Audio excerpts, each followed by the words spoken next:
महुआ विधानसभा क्षेत्र में मौजूद हैं और महुआ विधानसभा के जनता से आज जानेंगे कि बिहार में इस बार विधानसभा के चुनाव में किसका सरकारी रुख देखना चाहते हैं।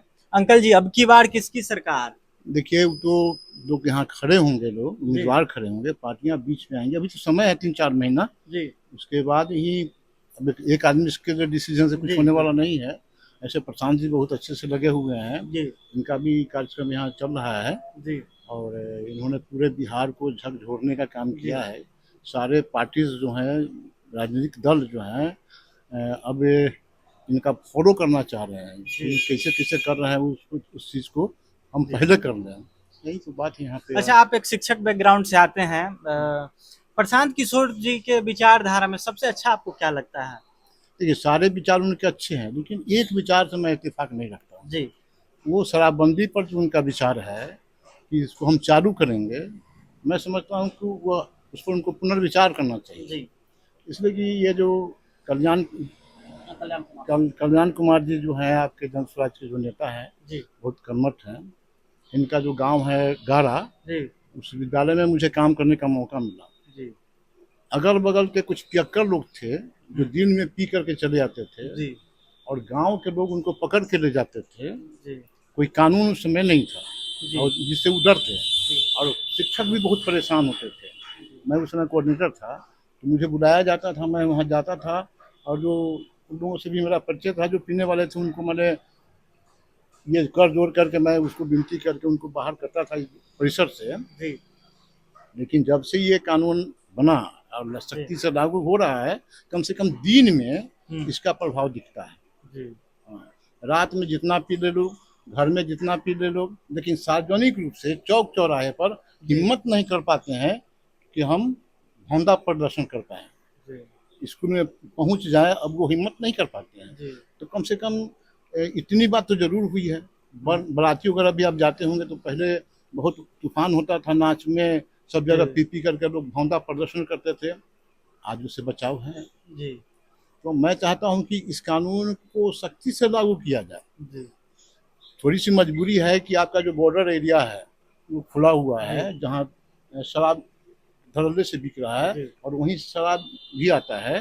दूसरी बात यह है कि हमारे प्रशासनिक लोग, जिसमें पुलिस महकमा वगैरह जो भी है, वो इससे लाभान्वित होते हैं, वो आने देते हैं। अब सोच के देखिए कि हरियाणा से शराब वैशाली जिला के महुआ और गारा में कैसे पहुंच जाता है इतना बॉर्डर पार करने के बाद। इसके लिए कौन जिम्मेवार है? इसके लिए सरकार जिम्मेवार है, इसमें सबकी संलिप्तता होती है। सबकी संलिप्तता में माने जो पीने वाले जो हैं, जो इसके लाभार्थी अपने आप को महसूस करते हैं, वो तो है ही जी। लेकिन जिनकी जिम्मेवारी बनती है कि इस चीज को हम रोकें, वो तो नहीं है इसमें जी। आप अपने कल्पना कीजिए कैसे पहुंचता है जी, सब सोचने की बात है जी। अच्छा, तो महुआ विधानसभा क्षेत्र से आप आते हैं, महुआ विधानसभा में क्या कुछ विकास अभी तक हुआ है और होना चाहिए? देखिए, विकास का मायने सिर्फ रोड नहीं होता है। विकास का मायने जैसे हॉस्पिटल हुआ जी, ये विकास है। कुछ रोजगार के साधन, जैसे हॉस्पिटल हुआ तो वहाँ बच्चे पढ़ेंगे, तो अगल बगल का जो शिक्षक है उसकी सब्जियां बिकेंगी, वहाँ पे दूध बिकेगा, कुछ छोटे मोटे काम जो होंगे उसमें कुछ लोगों का रोजगार भी मिलेगा, ये विकास हुआ। और आपका जो रोड बनना हुआ, ये सब आपका रूटीन वर्क है सरकार का जी ना। तो रूटीन वर्क, क्योंकि बहुत सारा रोड बहुत पहले से, ये विकास कोई एक दिन का नहीं है। देश की आज़ादी के बाद से जो सरकार बनी, सब लोग विकास कर रहे हैं, लेकिन इसमें ये भी बात है कि भ्रष्टाचार का भी बहुत बड़ा इसमें रोल होता है। बहुत बड़ी राशि उसी में चली जाती है ना। तो किसकी सरकार में सबसे ज्यादा भ्रष्टाचार देखने को मिला? देखिए, ये बात करेंगे तो बात पॉलिटिकल हो जाएगी। देखिए, हम लोग वोटर हैं, हम इसमें ज्यादा नहीं करेंगे। भ्रष्टाचार एक जांच का विषय है। अभी आप देखिए, अभी भी नीतीश जी अच्छे कर रहे हैं जी, लेकिन अभी क्या हो रहा है, आपको इतना पुल क्यों गिर रहा है? ये भ्रष्टाचार का ही ना भेंट चल रहा है ये सब। तो मैं ये कह रहा हूँ कि कहना मुश्किल है कि कौन चोर है या कौन पकड़ा गया, कौन छूट गया। हाँ, सभी राज्य में चोर है। जनता ये कैसे निर्णय करे कि वो चोर है, वो अच्छा पार्टी है? जनता को ठगी जा रही है। जनता को तो किसी पर विश्वास नहीं है। जनता को सच मानने में मानिएगा तो किसी पर विश्वास नहीं है। सब लोग ठगने का ही काम करते हैं।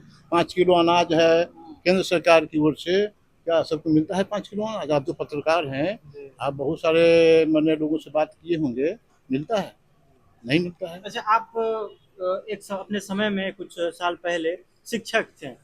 अभी का जो स्कूली शिक्षा व्यवस्था है वर्तमान में, जो हम आप देख रहे हैं, हम भी देख रहे हैं, उस पे क्या कहना चाहेंगे? देखिए, वर्तमान से मैं जुड़ा हूँ, जी वर्तमान से भी मेरे भी बच्चे शिक्षक हैं, मैं भी शिक्षक रहा जी हूँ, तो हम सब चीज़ को देख रहे हैं।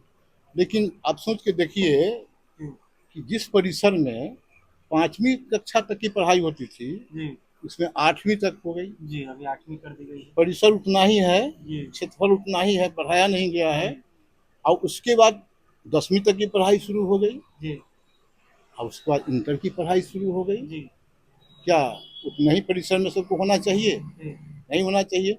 दूसरी बात है कि आप रोड बनाने के लिए ज़मीन खरीद सकते हैं। जी सरकारी ही काम में है, बहुत सारा ज़मीन का अधिग्रहण। मैं तो कल भी देख रहा था कि इतना बीघा, इतना 100 बीघा, इतना 100 एकड़ ज़मीन वहाँ एक्वायर किया गया, वहाँ का प्रस्ताव है। आपको इनके बगल में हमारे जो प्रत्याशी बनने वाले हैं महुआ के, इनकी बात मैं कर रहा हूँ। एक डभैच गांव है जिस पंचायत में ये रहते हैं, वहाँ इंदिरा आवास कॉलोनी करके एक विद्यालय था मुसहर टोला में। जी और उस विद्यालय को 2 कट्ठा जमीन, जी 3 कट्ठा जमीन उपलब्ध नहीं हो सका, जबकि बिल्कुल इंटीरियर में वो विद्यालय था। जी वहाँ की जमीन की बहुत कीमत भी नहीं थी। मैं समझता हूँ कि 3 लाख, 4 लाख, 5 लाख बहुत हो गया। जी वहाँ के लिए 5 कट्ठा भूमि की व्यवस्था सरकार नहीं कर पाई। हम्म, और जो विद्यालय प्राइमरी होने के लायक में नहीं था, दफैच स्कूल जो चौक पर है, मुश्किल से 2-2.5 कट्ठा उसके पास जमीन है। हाँ, वहाँ 8वां तक की पढ़ाई होती है, और उसमें उस विद्यालय को मर्ज कर दिया गया, मैं टीचर और स्टूडेंट। अच्छा। क्या लेकिन अभी ये तो शिक्षक जो भी है वो भी तो बीपीएससी द्वारा चयनित होकर आ रहे हैं, बीपीएससी क्या उनको एग्जाम। माहौल दीजिएगा तभी ना। जी अभी आपको जनगणना का ये वोटर लिस्ट का काम हो रहा है, हम्म, विद्यालय का विद्यालय खाली हो चुका है, सब शिक्षक को उसमें लगा दिया। लगा दिया गया है। जी कल फिर एक माहौल बनेगा, फिर एक नया काम उसको दिया जाएगा। माहौल बनने नहीं दिया जा रहा है, ऐसी व्यवस्था है। जी इसके पीछे कौन साजिश कर रहा है मैं नहीं कह सकता हूँ, लेकिन मैं जब टीचर था, मुझको टीचर के बहुत सारे पदों पर रहकर काम करने का मौका मिला, कोऑर्डिनेटर भी रहा, कुछ मैंने आरपी वगैरह में भी हम रहे, हेडमास्टर भी रहे, डीडीओ भी हम रहे हैं। सारी व्यवस्था को हमने देखा है। और जहाँ सक्षम लोग थे वहाँ मैं इस बात को उठाता था, कलेक्टरों साहब के नजदीक मैं बात को उठाता था। जी समझे, एक सभा हो रही थी, अक्षर आंचल योजना की बात आई, जी तो मैंने भी उसमें कहा था कि भाई हम लोग जिस समय पढ़ रहे थे इतना अभाव था, गार्जियन पेट काट के हम लोग को पढ़ाते थे, किताब नहीं खरीद पाते थे, स्कूल का फीस नहीं दे पाते थे। और आज की स्थिति ये है कि वो मास्टर जो है, टीचर जो हैं, वो बच्चे को छोड़कर गांव में जाएंगे पढ़ाने, उसके माता पिता को, जो क्या पढ़ेंगे, कुछ नहीं पढ़ेंगे, टीचर घूम घाम के चले जाएंगे। अब क्या करेंगे, उनको तो जागरूक करने की जरूरत है ना? उनको तो एक दूसरा टीचर बहाल कीजिए, उसके लिए स्वयंसेवी बहाल कीजिए। तो ऐसी बात है कि मैं आपको बहुत विचित्र स्थिति बनी हुई है। शिक्षक को सिर्फ पढ़ाने के लिए स्कूल में ही रखा जाए। रखा जाए, माहौल दिया जाए, जी माहौल दिया जाए, जी उसका जो संसाधन है उसको विकसित किया। जैसे मैंने कहा कि आपने उठा के यहाँ से वहाँ कर दिया, क्या वो पढ़ा पाएंगे? जी आप एक क्लास में 5 टीचर को खड़ा करेंगे एक रूम में, वो व्यवस्था वहाँ पे है। जी मैं वहाँ उस विद्यालय में टीचर था, जी। बाद में मैं वहाँ से ट्रांसफर हुआ दूसरे इस बार के विधानसभा चुनाव में आप लोग क्या चाहते हैं? देखिए, हम लोग तो जो चाहते हैं कि अच्छा हो, हम्म, जैसे ये बोल रहे हैं, जी प्रशांत किशोर जी भी बोल रहे हैं, उनकी बात को सुनी जा रही है, लोग विश्वास कर रहे हैं। जी लेकिन उनको इस बात पर सावधानी से काम करना होगा कि उनके द्वारा लोग ठगे नहीं जाए, जी उनके द्वारा भी नहीं ठगे जाए। क्योंकि मैं बताता हूँ उनकी बात, वो भाजपा के लिए भी काम कर चुके हैं, जी वो जदयू के लिए भी काम कर चुके हैं, वो आरजेडी के लिए भी काम कर चुके हैं। जिस समय दोनों पार्टी एक जगह थी उस समय उन्होंने काम किया, तो उसके लिए भी काम कर चुके हैं।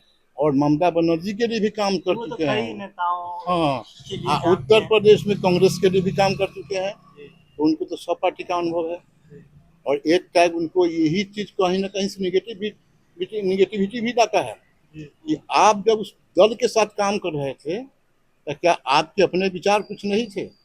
जी नहीं, मैं जैसे मैं अभी कहा कि मैं शिक्षा विभाग में था, तो मैं जहाँ उसका जो इम्पोर्टेंट जो प्लेस होता है जहाँ इस बात को मैं अभी आपको मीडिया के सामने रख रहा हूँ, मैंने वहाँ भी रखा था, समझे।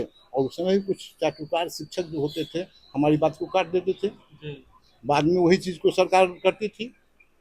अभी क्या हो रहा है, अभी तो क्या हो रहा है, एक बार ट्रांसफर को दूर दूर भगाओ, आप फिर घर घर में लाओ, ये क्या हो रहा है साल भर के अंदर।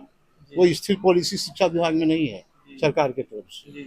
तो अब की बार बिहार के जो लोग हैं वो व्यवस्था में बदलाव परिवर्तन चाहते हैं और एक नया चेहरा देखना चाहते हैं इस बार।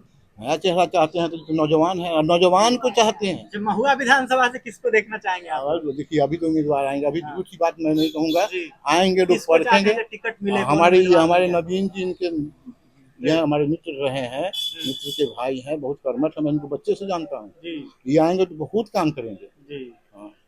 चलिए।